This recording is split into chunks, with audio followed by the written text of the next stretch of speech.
everyone, and welcome to Razorsharks Weekly. I am John Ditullio. We are here at Murphy's Law on East and Alexander for our second edition of Razorsharks Weekly. I'm joined by not only the head coach of the Rochester Razorsharks, all-time leading scorer, Syracuse history, all-time leading scorer in the Big East. Not only does he look like $1 million, but he also smells like $1 million as well. The one and only Lawrence Moten. How you doing, buddy? My man. Buddy, you look always a you pleasure are to see the you, man. You are. Look you at are. this guy. This is my guy right here. This is my guy right here. Don't you guys ever forget that. Big fan of Lawrence Moten. Also a big fan of the way you guys are coming off a two-game road trip, Thursday and Saturday down in Carolina. You get the split. Yeah. Let's start with, what were you pleased on during that two-game road trip? I was very pleased with the attitude and the energy of the guys, especially in the second game. You know, they played with a lot of intensity, and they're starting to learn each other. You know, that's what's very important about each stepping stone in each game is you learn and you work with each other, and they're starting to do that. When you're away on that road trip, they always say it's a good time to bond and form that chemistry. Yes. It's early in the year, but a good road trip, though. Can you see some of those elements now starting to develop? Yes, I can. Yes, I can. I truly can. You know, these guys, you know, have been together for almost a month now. Yep. You know, they've been practicing very hard, working well together, and as you know, being here in Rochester, you know, the housing situation, they're staying together. So they have a lot of time to bond, which is very important. And that's in order to be successful, you have to work well together, and they're doing a great job of that. You lost Thursday, come back, get the win Saturday. Was it tough coming back, you know, back-to-back, like a two-game set, Thursday, off Friday, right back at it Saturday with them? Yeah, well, you know, being a professional, when I played in the NBA, it was a situation where I always like to play another game back-to-back. It was a good thing for me, you know, especially playing the same team. You know, and it was a situation where we lost the first game, you know, but I truly felt that the guys, you know, worked hard, and, you know, we missed a couple of free throws down in the clutch. You know, it was a very grueling game. You know, we up 10 at halftime. You know, I felt the guys, good chemistry, they were hitting shots. And in basketball, you know, there's always a game of runs. And the North Carolina team did that. They went on a little spurt. You know, they took a 13-point lead. So from that point on, we had to do our press defense, which I did, the 1-2-2 press, which got us back into the game. Cut it to like 2 points with about 2 minutes left, and we were in the game. So, you know, just so happened that the outcome didn't end the way we wanted it to, but I really felt that we learned a lot from that game. When you look at negatives, things that annoyed you or bothered you, what were some of the things that bothered you on the road trip? Well, what I did do, John, is I took those guys. The next day, we had a film session. Okay. And we watched film, and we saw some of the things that they did well and some of the things they didn't do well, such as effort, you know, commitment, team chemistry, and defense, taking stress on defense and seeing how you play your man. You know, that was one of the things I stressed to the guys. I said, watch yourself.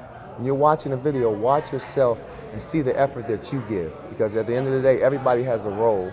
And they watched themselves, and I can honestly say the next game, I saw tremendous focusness, you know, great attitude, a lot of energy, and that's why we won that second game. And there's no doubt in my mind that we were going to win it.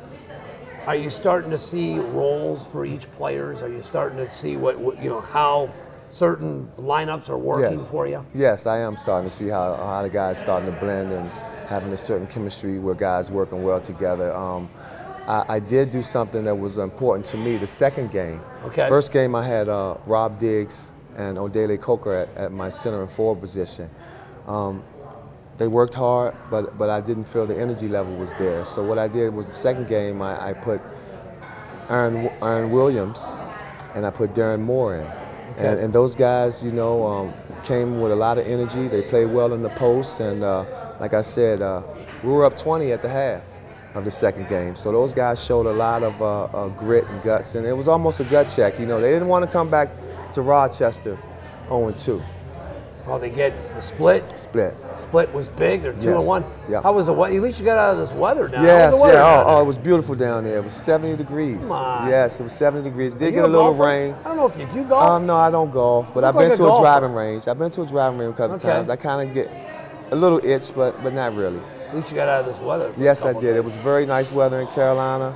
in the South Carolina area, and I did get a chance to check out the Syracuse game also. So we're talking about that upcoming. That was a good win also. I made a prediction. You'll be undefeated hosting Duke in a couple weeks. I think you can run the table. Hey, that'll be nice. What if Syracuse runs the table? Well, you know. You're going to run the table, Lawrence. I'm making a prediction right here, buddy. Sounds good. It sounds good, but honestly, sometimes it's good to take a loss so you see how it feels, and you know, you don't want to go undefeated going later into the season because that could be a problem. And speaking of Syracuse, coming up, we're going to talk with former Syracuse star and the current Rochester Razorshark player Mookie Jones, who's going to be sitting in that seat.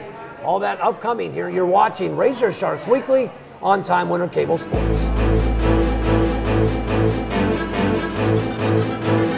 It was just, my mind was all over the place. I didn't know, what was going on with school. I didn't know if I was going to get picked.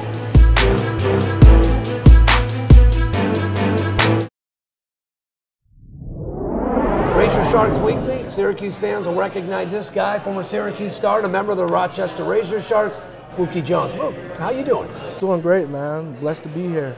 Well, we were just talking before we came on the air about how important it was for you to get back and finish your degree at Syracuse. You just got admitted, correct? Yeah, I got admitted back in school 2 days after it was announced that I made this team. And it's just a blessing. I go back and I'll be a senior and I'll be able to finish and get my degree in child family studies. How many credits are you short of your degree? When I left, I was short 12 credits, but now I got to take a whole 24. A full year then? Full year, yeah, that'd be good. But it was something important for you and your family to get your degree. Very important. I'll be the first person in my family to ever graduate from college. No kidding? Yes. Going to be a proud moment for the Jones family. That'd be great. And I know how honored you are to be with the Sharks. A year ago, you just mentioned with Roosevelt Bowie over in the Netherlands, not knowing where your future is, and now you end up in Rochester. Yeah, Coach Moten had gave me the call back in maybe like September, maybe or maybe a little earlier than that. And I was blessed to come out to training camp. There was a lot of guys here, and I hanged in there and stayed patient. I was able to crack the lineup, and things been working out, and with a great team here. I felt very comfortable. Can you go back to a year ago? What was going through your mind? You're over in the Netherlands. You want to play professionally. What's going through your mind when you're with Roosevelt Bowie over in the Netherlands? Oh, a lot of things. It was just, my mind was all over the place. I didn't know, what was going on with school. I didn't know if I was going to get picked, to make a team, which didn't happen. But I just said I was going to go out there and play my best and just give them my all and just showcase my talent. And nothing came through, and I kept working, being patient, and then I got another opportunity. I'm here. There you are, and we were talking with Lawrence about you, and he says you're getting in better and better shape. Your weight is down, and you're coming in and you're scoring right now. Talk about how much weight did you have to lose, do you think? A lot. I mean, I still got more to go. I came in at 250. Come on. Came in at 250. It got bad, It got bad, a little depressing. I came at 250 overweight, wasn't hitting my shots, as usual. But like Coach Moten and the team's effort of pushing me every day to run helped me get some of that weight down and get me on balance to knock down the open J's. Where do you now, and where do you want to end up at? What's your weight? I'm probably at 240, so I lost 10 pounds in probably a matter of 2 or 3 weeks. But I want to be at 235, 230. I think that's a good pro weight for my size, and I think that's the goal right now. You look fit right now. Just talk about now just playing and getting back to playing and playing professionally now. Being a professional is my first time, and I'm very comfortable. For my first time, I'm very comfortable. Coach Moten tells me over and over, believe in that shot. You're going to need that shot. My team tells me. In practice, I get up about 25 shots during scrimmage, and I'm knocking down maybe 16, 17 of them, sometimes like when I'm on. And I'm just very comfortable. And then when I get in the game, it comes natural because we're always in game mode in practice every day. So you seem like you're just happy back playing. Oh, that's the main thing. Basketball, man. Who wouldn't be happy, playing, doing what you love and getting paid for it too. But I'm just all around just overwhelmed, with the excitement of being back on the court, being able to go back to school and being around a team and having that family oriented again. And it's just great. Did you ever think this was going to happen? That you were going to get back into school and play again? Honestly, sometimes no, but mentally, I knew what happened. My father definitely knew it was going to happen. He told me to hang in there, and I hung in there, and it worked out, you know. All right, this is Mookie Jones, Razor Sharks in action Saturday at 2 o'clock against Lake Michigan. Yes. Mookie, great catching up with you, buddy. Thank you. All the best. We're going to take a break. We'll be back with more here from Murphy's Law. This is Rochester Razor Sharks Weekly on Time Warner Cable Sports.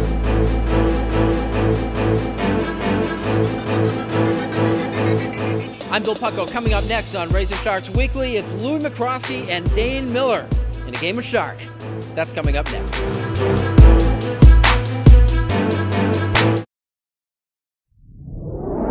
Welcome back to Rochester Razor Sharks Weekly. I'm Bill Pucko. We are, for the next few weeks, going to hold a shark tournament. You know the game of shark better as horse. Here are the rules. This is a one-on-one competition. You call your shot. You spell out the word shark once you've missed your shot. The winner, the one who doesn't spell out the word shark, advances. We have seeded 8 Rochester Razor Sharks, and we're going to play them off.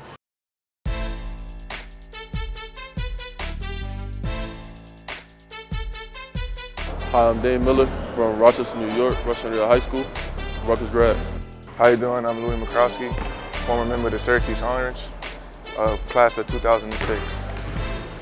We got 2 shooters right here. What's this, like a 15-footer in the corner? Anywhere you want, baby. It's called Sharks. You trying to get him out of here. You trying to get him out of here. First shot by McCroskey, good in the corner. He like corner shots. Got the S.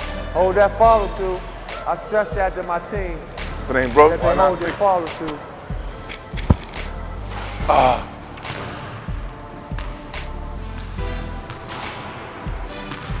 Yeah.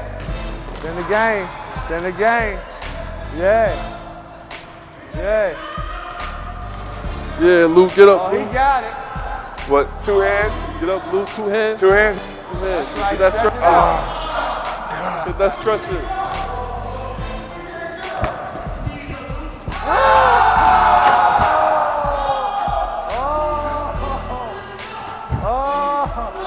Oh, that hurt too, that hurt. That hurt. I ain't even gonna lie, that hurt. Just in case they forgot, huh, Lou? Just in case they forgot. Just in case they forgot, huh? Can somebody give me a little left hand hook shot, a floater? Oh, okay. Okay. He's trying to play me, he's trying to play me. Okay. Almost. I had it.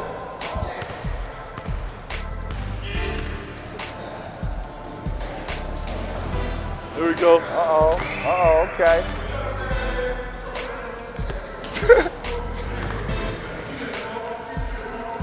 Good shot. Oh, there we go. Damn!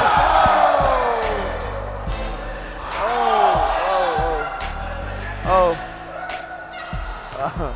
All right, off the glass.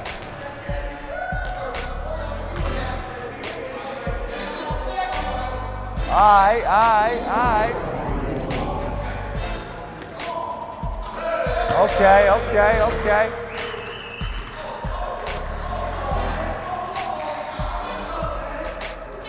Oh. What do you got? What he got? That's it? That's a floater. Oh, we need this. All right. Oh yeah. That's his MO. That's his MO. Free throws. Let's see. I can't even move, bro. Good shot.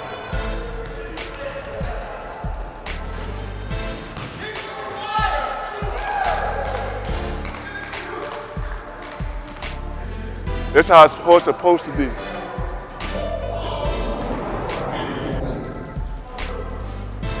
Oh, good shot. Pressure bust pipes.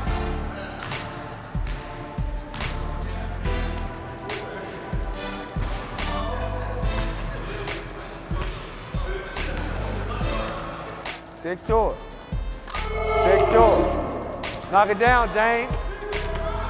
Hey, you gotta know Make your your run. personnel.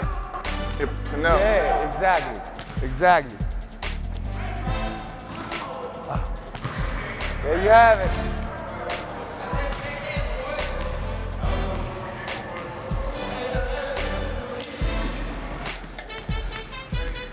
So Louis McCroskey advances and will face A.J. Rutledge in the semifinals. Next week, it's Mookie Jones and Terrell Williams.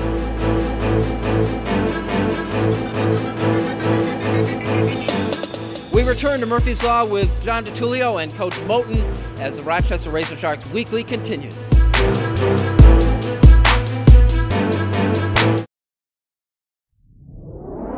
All right, good to have you back. This is Razorsharks Weekly. We're taping here at Murphy's Law. Final segment here with Lawrence Moten, and you just got a text. Well, you showed me the text from Coach Jim. So Jim Boeheim is so far approving.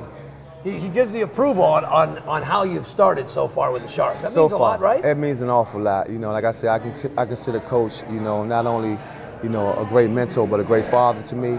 You know, he's taught me a lot about the game, and anytime I receive a text from him, it's always a good thing. You know, I just have great things to say about Coach. Well, you're looking now for your third win of the year. You're back at home Saturday at 2 o'clock to get Lake Michigan at the Blue Cross Arena. Yes, it is, and it's going to be a very competitive game. I will have a chance to watch the film tonight, but I have heard that they're a very talented team. They lost the first game 106 to 104. You know, very competitive game, but I'm looking forward to seeing the talent they have. And but I know for a fact, and I'll say this all the time, if we do what we have to do, as far as our team and our team chemistry, we shouldn't have any problems. So you're looking for progress, and as you mentioned, this is a good way at home in front of the crowd. Just looking to take that next step. As you continue to progress. Yes, John. And not only that next step, you know, what I stressed was very important is protecting your home. Right? It's very important to learn how to win this game. You have to win at home first, and I stress that to my team, you know, and I instill that in them. You know, it's all about training the brain. Well, speaking of taking care of business at home, your alma mater routed Roy Williams in Carolina. Carolina's not very good. Syracuse is really good. They're playing phenomenal basketball, and I can't speak enough on that guy, Tyler Ennis. How good is Tyler? You play with a lot of great point guards. Man, I love his pace. He doesn't let anybody rush him, and he's the cause of them doing what they're doing. Best freshman point guard ever Jim Boeheim's had? Ooh. That's what they're saying. Stop it. Lawrence, that's why I'm asking you that question. Wow. The best freshman point guard he's ever had. Wow. Right? He's had some pretty good players over the past. You know, I'll give him this one. Better than the Pearl. The best freshman demeanor. Okay. That kid is Iceman. Yes, I love his demeanor. You know, he doesn't show like he's having any problems out there. You know, I like the way he directs. You know, he gets all the guys in the right places, and to be a freshman, you know, that's you don't see that often. So, you know, the sky's the limit for him. And I wanted to, you had showed me a text that you received, or no, you were out when you were down on your trip in Carolina. Yes. One of my favorite Knicks. Okay. Xavier McDaniel. Yes. He's with the Knicks in '92. Yeah, okay. When they pushed the Bulls to 7 in the Eastern Conference semifinals. His job was to rough up Scottie Pippen. Yeah, man. He did a pretty good job. X-Man liked to talk a lot when he played. And he still does like to do a lot of talking. I can tell you one thing, but it was great to meet this guy. You know, phenomenal player. You know, we talked about basketball. He told me about his kids. He has a son that plays, and he has a daughter that plays at Georgia Tech. So she's a 6'2" forward. You know, we talked about my daughters. You know, I have 2 girls myself, 13 and 12. One's 6'2", and the other one's 5'10" already. So just talking basketball, and like I said, even past things. You know, I talked about the Knicks when he was on the Knicks and playing with the Celtics, and just the NBA field. It's always good to see your NBA family. Do you guys still watch a lot of the NBA? Do both of you? What do you think of the NBA game today as opposed to when you played? Yeah, that's funny you say that, because those are some of the comments that we talk about, and it's definitely a change game now. You know, it's no more mid-range game. It's a lot of three-pointers and dunks. You know, and even if you look at it, there's no true centers. You know, maybe 1 or 2, but you know, back in the day, you know, even when I was coming up, you know, you had to actually get the ball into Patrick Ewing or Akeem Olajuwon. Well, you played in the heyday of the centers. Oh my goodness. With David Robinson and Akeem Olajuwon. Oh my goodness. And Shaq. Exactly. Oh my exactly. gosh. We're talking about huge guys, and the power forwards you can't forget, Karl Malone and Oakley, and these guys who are like centers now. You know, because Dwight Howard to me right now is a power forward in that day. Did you ever dunk on anybody? You ever dunk on Ewing? Yeah. Well, Shaq? no, I can honestly. Did you ever put it down on one of those guys? I didn't dunk on those guys, but I did dunk on one of the tallest guys in the NBA. I got George Mirasan. Come on. Yes, I did. He's yes, what, I did. 7'7"? 7'7". I got him, And it was a blessing because we were playing the Washington Bullets when I was in Vancouver, and it was back at home in my hometown. Did you say something to him? No, I didn't, but I was kind of surprised. But it was a quick, instinctive dunk, and I guess being that he's 7'7" and kind of slow, my reaction time was fast. How about Mutombo? I love the Geico commercial when he does this. Oh, when he blocks it, did he ever get you? No, Mutombo never got me, but let me tell you a story about this guy, and he's a personal friend of mine, one of the nicest guys you ever want to meet. You know, I got a chance to play with him when I was in high school, and he was at Georgetown during the summer league.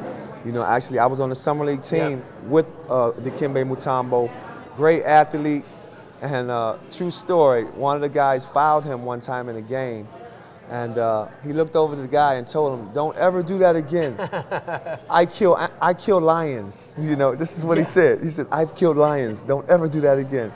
That was crazy. It was crazy. Dikembe Mutombo. Mutombo. Good stuff. Yes. We welcome you to join us every Monday down at Murphy's Law when we tape Razorsharks Weekly here with Sharks head coach Lawrence Moten. They're back in action Saturday afternoon as they will take on Lake Michigan at 2 o'clock. For Lawrence, I'm John Ditullio. We'll see you back here next Monday as we have another edition of Razorsharks Weekly right here on Time Warner Cable Sports.